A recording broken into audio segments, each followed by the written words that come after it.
শিশুর জন্ম অস্বীকার করার জন্য তার মৃতদেহ গোপন করা আইনসঙ্গত নয়, এটি করলে শাস্তি পেতে হয়। হ্যাঁ, সুপ্রিয় দর্শক মন্ডলী, বরাবরের মতো আইনগত আলোচনা নিয়ে আজকেও আপনাদের মাঝে আমি হাজির হয়েছি, অ্যাডভোকেট ইশতিয়াক আহমেদ। আজকে যে বিষয়টি নিয়ে আলোচনা করছি তা হচ্ছে, যদি কোনো ব্যক্তি ইচ্ছাকৃতভাবে কোনো শিশুর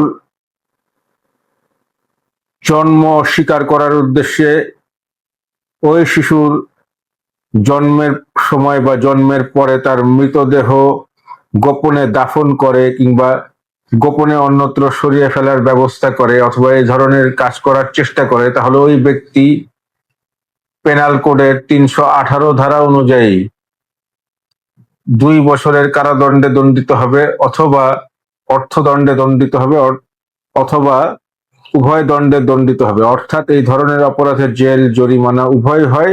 এটি থেকে বিরত থাকা সকলের দায়িত্ব এবং অপরকে সচেতন করাও সকলের দায়িত্ব। আজকের আলোচনা এতটুকুই। আপনাদের সুস্থতা কামনা করে আমি বিদায় নিচ্ছি। আল্লাহ হাফেজ।